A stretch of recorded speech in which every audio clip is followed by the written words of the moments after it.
నడిచినా కూర్చున్నా మోకాళ్ళ నొప్పులు వస్తున్నాయా? ప్రాణ పెయిన్ క్లినిక్ లో అధునాతన చికిత్సతో మోకాళ్ళ నొప్పులు తగ్గించుకోండి. హాయ్ హలో నమస్తే, welcome to number 1 news channel in digital మనం టీవీ. నేను మీ లాస్య. ప్రస్తుతం స్టూడియోలో మనతో పాటు ఉన్నారు సీనియర్ జర్నలిస్ట్ అలాగే పొలిటికల్ అనలిస్ట్ డివి శ్రీనివాస్ గారు. నమస్కారం అండి. నమస్తే.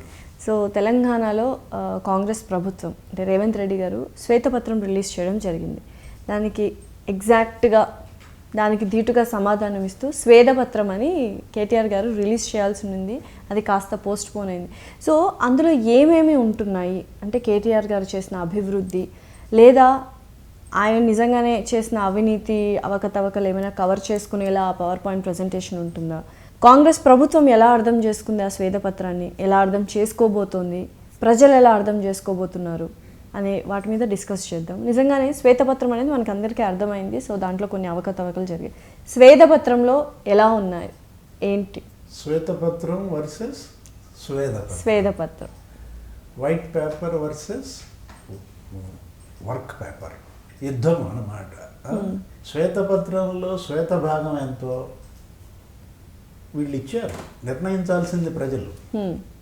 స్వేదపత్రంలో వీళ్ళ స్వేదం ఎంత చిందించారో ఆల్రెడీ ప్రజలు డిసైడ్ చేశారు.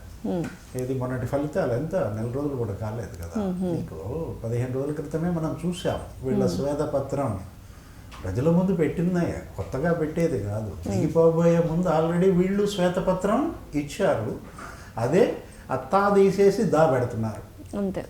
శ్వేతపత్రం బీఆర్ఎస్ గతంలో ఇచ్చిందే ఇప్పుడు స్వేదపత్రంగా ఇస్తూ వీళ్ళ యొక్క ఆరోపణలని మీరు అన్నట్టు తిప్పి కొట్టడం ఎంతవరకు ఉంటుందో మనం రేపు కానీ తెలియదు. ఏదైనా ఇప్పుడు శ్వేతపత్రం అనేది మనం కాంగ్రెస్ పార్టీ రేవంత్ రెడ్డి ఇచ్చింది చూస్తే 10 ఏళ్ల తెలంగాణ ఏ విధంగా అప్పుల పాలైంది. విభజనప్పుడు 70,000 కోట్ల అప్పులు 6,70,000 కోట్లకి చేరింది. అంటే 6,00,000 కోట్ల అప్పులు ఏం చేశారు? అక్కడ 97,000 కోట్ల అప్పు కనపడతాను. ఎక్కడ? కాళేశ్వరం 56,000 కోట్ల అప్పులు ఈయన అన్నాడు. ఎవరు? సివిల్ సప్లైస్ కార్పొరేషన్ ద్వారా ఉత్తమ్ ఆయన మొన్న సమీక్ష పెట్టి ఇలా మనం విద్యుత్ సంస్థలే, నువ్వు కూడా అది శ్వేతపత్రం చూసావు కదా ఏమని, అది ఆల్రెడీ విద్యుత్ సంస్థల రుణాలు నష్టాలు కలిపి 1,35,000 కోట్లు. నీకు ఇక్కడే లెక్క సరైపోతుంది. ఈ 3 ఖాతాల్లోనే స్పష్టంగా మనకు కనపడుతోంది. అంటే సంపన్న రాష్ట్రంగా చెప్పేవాడు కేసీఆర్. అలాంటి తెలంగాణ ఇంత అప్పుల పాలైందంటే నీకు 328 రోజులు ఓడి మీద నడుపుతున్నారు. అంటే 365 రోజులు కదా మన సంవత్సరానికి. 328 రోజులు ఓడి మీద నడపటం అంటే ఇంకేముంది? ఇంకా నీకు 30-40 రోజులు అట్లా సెలవులు తీసేస్తే ఇంకేమి వీళ్ళు మనకి తెచ్చినట్టు చేసినట్టు. అంటే తననేది ఏంటంటే కేటీఆర్ కావచ్చు, బీఆర్ఎస్ అనేది ఆయన కూడా చెప్పాడు. విద్యుత్ శాఖ గత మంత్రి జగదీష్ రెడ్డి ఏమంటాడు? 1 రూపాయి అప్పు తెస్తే 1000 రూపాయల ఆస్తి మేము సృష్టించామన్నాడు. అంటే ఈ 6,00,000 కోట్ల అప్పుల్లో 1 రూపాయి అప్పు తెస్తే 1000 రూపాయల ఆస్తి సృష్టించామన్నారు. 1000 రూపాయల ఆస్తులు మీరు సృష్టించారు. మరి ఇంత అప్పు ఎందుకుంది తెలంగాణలో? మిత్తి ఎందుకుంది ఇంత మిత్తి? ఇప్పుడు నీకు దగ్గర డిస్కమ్స్ ఇక దివాళా తీసేసాయి. గవర్నమెంట్ పెండింగ్ బకాయిలే ఎక్కువ ఉన్నాయి కదా డిస్కమ్స్కి. నీకు విద్యుత్ సంస్థలకి ప్రభుత్వ శాఖల బకాయిలే 30,000 కోట్లు ఉన్నాయి. మరి 28,000 కోట్ల బకాయిలు చెల్లించాల్సింది ప్రభుత్వం. ఎందుకని చెల్లించలేదు కేసీఆర్ గవర్నమెంట్? నిన్న కూడా హాట్గా నడిచింది రేవంత్ రెడ్డి స్పీచ్లో కూడా 3 నియోజకవర్గాల్ని పాయింట్అవుట్ చేసి సిద్దిపేట, తర్వాత గజ్వేల్, ఈ హైదరాబాద్ సౌత్, వీళ్ళు బాగా బాకీలు ఎక్కువ ఉన్నాయి బిల్లులు అని వాళ్ళ మధ్య వెర్షన్లో అక్బరుద్దీన్ కూడా రివర్స్ అయ్యాడు. కేటీఆర్, బీఆర్ఎస్ కూడా, హరీష్ రావు కూడా అన్నాడు ఏమని, అవమానిస్తున్నారు మీరు ప్రజల్ని, బిల్లులు కట్టట్లేదని. బిల్లులు కట్టించమన్నాడు రేవంత్ రెడ్డి వీళ్ళని. ఏదైనా కూడా మీరు చేసిన అప్పులు, సృష్టించిన ఆస్తులు ప్రజల ముందు పెట్టినట్లయితే ఆస్తుల సృష్టి వెనుక అవినీతి కోణం ఎక్కువ కనపడతారు. ప్రజలు వీళ్ళ అవినీతిని సో మరి మీరు అన్నట్టు శ్వేతపత్రంలో కవరింగ్ పేపరే తప్పితే వర్క్లో ఎలా కవర్ చేసుకున్నారని తప్పితే ఇంకా అందులో నిజంగానే అభివృద్ధి చేసినట్టు కానీ ఇంత ప్రజలకు లబ్ధి చేకూరినట్లు కానీ ఏమీ ఉండదు అని స్టేట్మెంట్. అంటే సేమ్ గతంలో వాళ్ళు చేసిన డెవలప్మెంట్స్ అన్ని చూపిస్తారు. దగ్గర దగ్గర ఇప్పుడు కలెక్టరేట్ బిల్డింగ్స్ కట్టారు. ఎంత అమౌంట్ దగ్గర 1600 కోట్లతో జిల్లా కలెక్టరేట్ బిల్డింగ్లు కట్టామనే చూపిస్తారు. ఒక 326 ఏమో బ్రిడ్జీలు, ఫ్లైఓవర్స్ ఇవన్నీ ఉన్నాయి కదా, రోడ్స్ ఇవన్నీ కట్టామని చెప్పి నిజంగానే ఆ ఫ్లైఓవర్స్ బ్రిడ్జెస్ వల్ల ఒకంతకు ట్రాఫిక్ కొంత మెరుగుపడిందని చెప్పొచ్చు కదండి. అభివృద్ధి అయితే అస్సలే లేదు అని చెప్పలేము, కానీ దాని వెనకలున్న మతలబ్ ఏంటి అనేది మీరు ఇప్పుడు ప్రశ్నిస్తున్నారు, అంతేనా? అభివృద్ధిని స్వాగతించారు ప్రజలు కూడా. వీళ్ళు ఎక్కడైతే అభివృద్ధి చేశారో ఆ ప్రాంతంలో ఓట్లేసి గెలిపించారు. ఇప్పుడు సిటీ ఉంది, సిటీలో కాంగ్రెస్ మరి బాగా పరాజయం కదా, ఘోర పరాజయం. ఇక్కడ హైదరాబాద్లో ఎక్కడ చూసినా బీఆర్ఎస్ వాళ్ళు 40,000 70,000 మెజార్టీతో గెలిచారు. ఎందుకంటే వీళ్ళు చేసిన అభివృద్ధిని ఇక్కడ ప్రజలు యాక్సెప్ట్ చేశారు. కానీ గ్రామీణ ప్రాంతాల్లో తిరస్కరణకు గురైంది. ఇప్పుడు వరంగల్లో వీళ్ళు ఏమని చెప్తారు, సూపర్ స్పెషాలిటీ హాస్పిటల్ కట్టామంటారు. దగ్గర దానికి 3,000 కోట్లు ఎంత ఖర్చు పెట్టారు. మరి వరంగల్ ప్రజలు వీళ్ళని గెలిపించారా?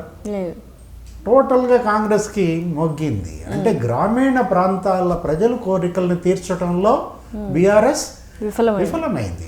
చేశారు, వెల్ఫేర్ చేశారు, రైతు బంధు ఇచ్చారు. కానీ ఏంటంటే ప్రజల ఆశలని వీళ్ళు రీచ్ అవ్వలేకపోయారు. నెక్స్ట్ వీళ్ళు చెప్పారు, మీకు గుర్తుండే ఉంటుంది ఏంటి, కేసీఆర్ వరంగల్ వెళ్ళి నేను లండన్ చేస్తానంటాడు, లేకపోతే ఇంకొక దేశం ఏదో ఒకటి చెప్పేవాడు, ఫారిన్ కంట్రీ ఫలానా చేస్తాననేవాడు. మరి అది కనపడలేదు కదా. ఏది లండన్ చేస్తానన్నావు, ఏది మా దగ్గర లండన్ ఏదని అడుగుతారు. అంటే వీళ్ళు ఆశలు ఎక్కువ పెట్టారా ప్రజలకి? బీఆర్ఎస్ కేసీఆర్ తేనె మాటలు ఎక్కువ చెప్పటం వల్ల వచ్చిన అనర్థమా? ఏదైనా కానీ ప్రజలు మాత్రం ఒక ఛాన్స్ కాంగ్రెస్కి ఇవ్వాలని అనుకున్నారు, రేవంత్ రెడ్డికి ఇచ్చారు. సో ఇప్పుడు శ్వేతపత్రంలో రెండిట్లో బేరీజు వేసుకుంటే కంపేర్ చేసుకొని చూస్తే ఏది కరెక్ట్, ఏది ఉపయోగకరమైంది ప్రజలకు, మీరేమంటారు? వీళ్ళు చెప్పే వైట్ పేపరు ఇది ఏంటంటే బీఆర్ఎస్ ఏమని ఆరోపిస్తోంది, గ్యారంటీలు ఎగ్గొట్టడం కోసం, మేనిఫెస్టో హామీలు చేయలేకపోయామని చెప్పడం కోసం ముందస్తు కాళ్ళకి బంధాలు వేస్తున్నాడు రేవంత్ రెడ్డి అని ఆరోపిస్తున్నారు. ఆ ఆరోపణకు బలం లేదు.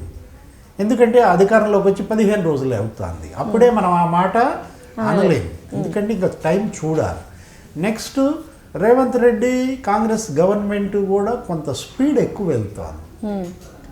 అంత వేగం వెళ్ళాల్సిన అవసరం లేదు. ఎందుకంటే స్లో అండ్ స్టడీయే ముఖ్యం. కానీ వీళ్ళు ఇచ్చిన మేనిఫెస్టో హామీలు చాలా ఎక్కువ ఉన్నాయి. గ్యారంటీలని సక్సెస్ చేయాల్సిన బాధ్యత కూడా ఉంది. కాబట్టి ఇంత దూకుడు అవసరం లేదు. ఇప్పుడు 100 రోజుల్లోనే మేము 6 గ్యారంటీలు చేసేస్తామని చెప్పాల్సిన అవసరము లేదు. చెప్పారు, చెప్పినందుకు వాళ్ళు నిలదీస్తారు. కాకపోతే 100 రోజుల దాకా ఆగుతారు. 100 రోజుల్లో ఈ 6 గ్యారంటీలు చేయలేదనుకో మళ్ళీ వీళ్ళ కుతిక్కి చుట్టుకుంటుంది, మెడకు చుట్టుకుంటుంది.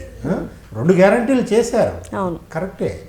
పార్లమెంట్ ఎలక్షన్లు తరుముకొస్తున్నాయి కాబట్టి ఎక్కువ చేయాలి, ఎక్కువ చేశామనే ఫీల్ ప్రజల్లో కల్పించాలి అనే ఆ ఓటు గెయిన్ కోసం, పార్లమెంటు రాజకీయ లబ్ధి కోసం కాంగ్రెస్ దూకుడుతనం కనపడుతోంది. రేవంత్ స్పీడ్గా వెళ్తున్నాడు.